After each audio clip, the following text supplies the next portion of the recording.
Hi guys, I'm Alex from Gear for Music and I'm in the studio today with Paul from Denon DJ, and he's here to tell me about the new Denon MCX8000. Thanks, Alex. Okay, the new Denon DJ MCX8000, quick overview of the unit.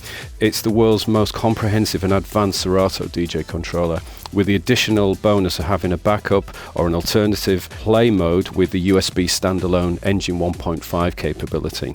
So that helps any DJ to have seamless handovers, a great backup solution, or an alternative to working with a computer. Each of the waveforms for the standalone USB and Serato can be viewed on the twin RGB screens. We have some great tactile performance features that you'd expect from a unit of this capability. Traditional controls are well laid out so the DJ is instantly familiar with the unit. Touch capacitive jog wheels which you can flick into vinyl or traditional pitch orientation mode. The central mixer is a multi-input. It can handle switching between Engine and Serato seamlessly with no break in the performance, so the party never stops. Multi-line inputs and phono as well. The unit is DVS capable, so you can actually plug turntables in and have DVS control, digital vinyl system. The connectivity at the back is advanced enough for any situation, whether it's starting off in a studio or a bedroom or a club bar, a mobile situation or an advanced festival. And lots of features that really look to the core ethos of how DJs like to work as well. So the Denon DJ Controller, this is the first one to offer non-stop party music basically. So tell us a little bit about how Engine works. Okay, Engine primarily as an application is a music preparation librarian software. It also optimizes your music files for performance in the USB standalone mode. I must stress actually that you can actually play audio files, MP3s, etc., from any USB stick, whether it's just a collection of files that are actually on there. For example, a bride comes up during the mobile gig and says, "Hey, I want you to play my song." Easily, you can stick it straight in using the Engine 1.5 software. Obviously, optimizing it, analyzing for BPM.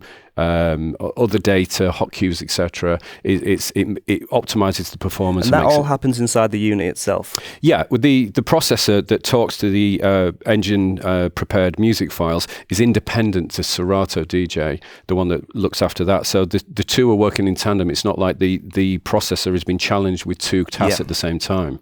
That's great, and I noticed that you've got two inputs for USB as well, so it's really easy to swap and two different DJs just to switch over seamlessly.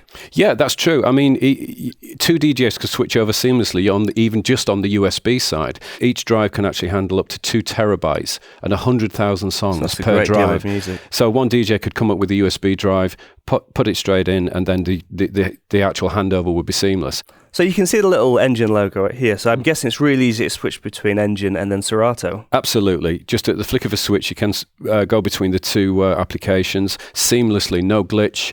And you've got 2 effects per channel as well, which is really, really helpful. Absolutely, yeah. They talk to the independent built-in effects for the Engine standalone mode. And that actually applies to any input that comes into the main mixer channels. We've got 3 independent effects: echo, phaser, and noise.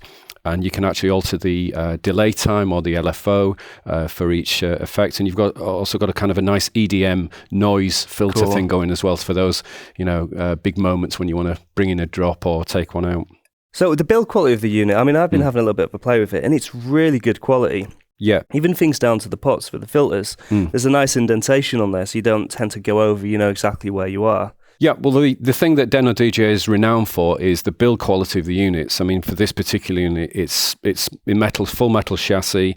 It's solid build. The weight that you're feeling is pure engineering. There's nothing placed in there to make it heavy. And as well, it's got that incredible Denon DJ sound quality, which DJs expect, beyond any other manufacturer. It's that pure sound that's renowned and, works with, files that are non-compressed. So when you've got a WAV file or an AIF, it's going to sound incredible. And just one thing I wanted to add to that as well, and this is just going back to sort of Denon DJ's heritage, is this the only DJ controller that I know of that has split cues? So they actually listen to DJs. They know what DJs want. Of course. I mean, we were about the heart of the DJ, embracing the ethos, the legacy of how DJs perform. I mean, the split cue functionality is a traditional method that DJs prefer, some of them. Not everybody, but the functionality is there. Likewise, those times when you might turn up for a gig and you've lost your headphone adapter for your 1/4-inch jack. At the front, I noticed we have that. a 3.5mm connection as well, independent. So it's just the small touches that, Denon DJ DJ listens to DJs, listens to the end user, and we bring forward legacy functionality into the contemporary world. And plus we have DVS capability. So channels 3 and 4 can actually switch to, you can put a pair of vinyl decks here, use Serato DJ in DVS mode, and you can have that kind of functionality as well. So I also noticed that the crossfader is replaceable. Tell me a little bit about that. Yeah, sure. The crossfader can be replaced for any turntable. It's severe turntablist action with a mini inner fader, and it's a very quick process to unscrew that, take it out and put the new one in as an alternative performance feature. Fantastic, because the inner faders are really popular at the moment. Also, I noticed on the front you've got the crossfader contour as well. Yeah, absolutely. I mean, sometimes you might want a more severe kind of contour, so you would have it on a very kind of coarse setting. In the middle, it's quite moderate, so the transition is a little bit smoother, and then fully to the left, it's a very slow contour curve. Fantastic. So it doesn't matter really if you're DJing disco music, you're DJing techno music, or if you're a scratch DJ who's, scratching up records, then you can do it all with this crossfader. Absolutely. I mean, the unit is targeted to handle many genres and types of DJ, whether it's bar, club, mobile, function, corporate, festival, beginner, advanced, everything's here for the DJ. So looking at the MCX8000, the great thing about it is it looks really familiar. So if I could walk up to this in a club and I would actually feel really happy using it. I seem to know where everything is. So, I mean, I'm guessing this is something that was designed intentionally. Absolutely. I mean, the familiarity with the unit is important. So I don't want somebody walking up to this and going, I haven't a clue what to do. Of course. Everything is laid out ergonomically, the space to perform, to see all the features. And traditionally, everything is laid out as you would expect it. Cool, and you've gone for the Platters. I mean, a lot of people at the moment are going for touch strips, but what you have is Platters, plus you've also got touch strips as well, so kind of the best of both worlds. Absolutely, and the Platters are touch capacitive, so they respond, in a great way and elegantly to a user's fingertip control. You can switch the Platters into traditional vinyl or more pitch bend operation, and the touch strip, as you said, is operational in both Serato and Engine, to quickly navigate and jump to a place that you want in the track. Cool, so it's like a virtual digital needle drop, as it says. Yeah. Looking at things like the buttons at the bottom then, so these are quite familiar to anyone who uses Serato for things like cues, rolls, slices. Can you change the size of things like your rolls and your slices? Sure, all the parameters of when you're actually in Serato mode and Engine standalone mode, the cue, the roll and the slicer function pretty much the same as well. So you've kind of got that Serato essence of Serato control in the USB standalone mode as well. But yeah, using the parameter buttons, you can change the length of time intervals in the bar, so you got much more control over your performance capability. Yeah. So I've prepped my music, I've got it on a USB stick. How easy is it for me to take over from you? Ultra easy. I mean, it's a seamless handover for any DJ. If you were working in Serato DJ, for example, and the DJ coming on wanted to work in Engine, USB standalone, flick the switch after placing the USB stick in, of course, and you can access your tracks by, for example, crates. So you can look at your pre-prepared crates. You can look at any tracks in there, select whichever one you want, and then even drill down further by looking at genre, BPM, key, or artists. So you've got a lot of functionality to actually drill it down into your folders and see what you've got available. Cool. So, I mean, the file management system itself is quite advanced, so you can find things very quickly, because that's always the worry if you're a DJ, is that you want to find that track, you want to play it next, can I find it quick enough, can I get it loaded up? With this, it seems like you can do. Absolutely. I mean, we've got some great search functionality, both with Serato and Engine USB standalone as well. I mean, for example, in Serato mode, you can actually navigate through your crates and your playlist, load tracks, etc., without even looking at the computer screen. Everything's visible on the RGB screens as well. So again, that antisocial DJing aspect. So you're really in touch with the crowd, etc. Looking at the USB standalone mode as well, looking through the actual tracks that you've got, you can hit Shift and rotate the encoder here, and you can actually search through the first letter of each particular track. So for example, you could pick every track that begins with M, and then they would come up as a list. Also, a really nice feature is that you can actually view your track listing by different kind of categories. So for example, we're actually seeing on the screen here, you can look at the time, the duration of the track, you can look at the tempo, and you can actually look at the musical key as well. Fantastic. So, I mean, I guess the next question is then, everyone's harmonic mixing nowadays. So this makes it really easy to see what key your music's in, and then create something which is harmonically pleasing to the audience. Yeah. That's great. Yeah, absolutely. I mean, the use of harmonic mixing is very important to a DJ these days, especially in the club environment where there are many kind of musical soundscapes that need to go together. Yeah.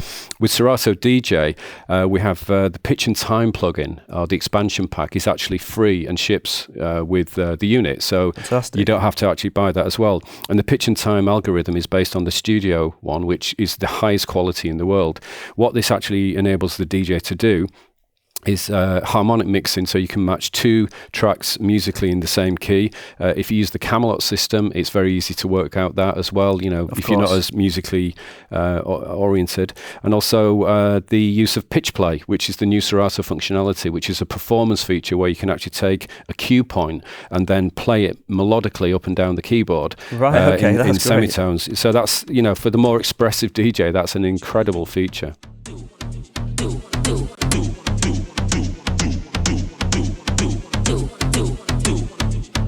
What you wanna do? Cool, so the Denon DJ MCX8000 is quite an advanced DJ controller, but there's still quite a lot of traditional controls in the mixer.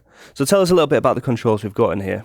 Sure. I mean, looking at the central mixer section, on each channel we have full kill controls on each of the frequency bands, low, mid and high, so you can take out the entire mix if you wanted. You have a low pass and high pass filter on one knob, which is very cool for expressive DJing control. Over on the left-hand side for the microphone section, we have independent microphone inputs 1 and 2. Each has a low and a high frequency control. You can add an echo, and also there's a very useful mic talkover feature. When that's engaged, the music dips automatically when the DJ is using it. Over on the right-hand side, we've got some great control for the booth output. You can actually control your EQ. So say, for example, the DJ is working in an environment where there's no bottom end or there's too much harsh top end, you can control the booth output so your monitor is perfect for your needs. Obviously, the master output is there. And jumping down here as well, we've got the SP6 sampler control, independent volume for that for Serato. And down at the bottom, as we discussed earlier, the split cue functionality for the headphones and the level itself. In traditional Denon DJ style, the MCX8000's got plenty of connectivity on the back. Tell me a little bit about what we've got. Sure thing. Okay, the first important connection for us is the USB connection to Serato DJ in your laptop. Next to that is another USB connection which acts as a handy USB hub to attach an additional hard drive to your computer or controller. Then we start to move into the audio side of the fence, which takes care of the booth outputs, again balanced XLRs, the master outputs on XLRs, the unbalanced outputs with RCA phono, and then your connectivity into the mixer with line and phono inputs on the back, which handles the DVS capability on 3 and 4 as well.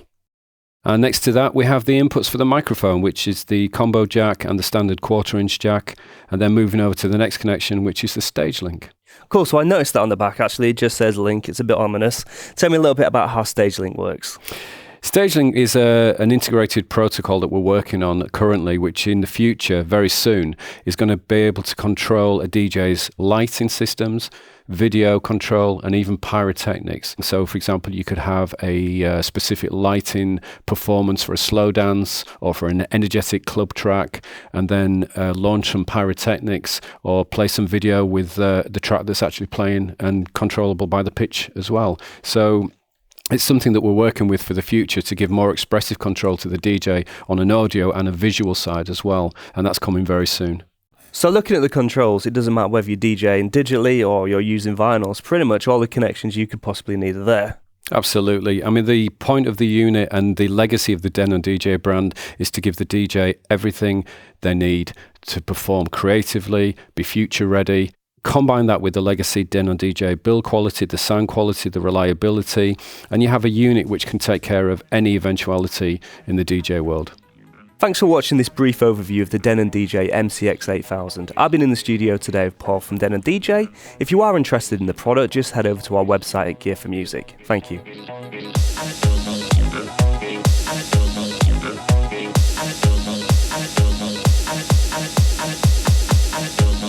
Thank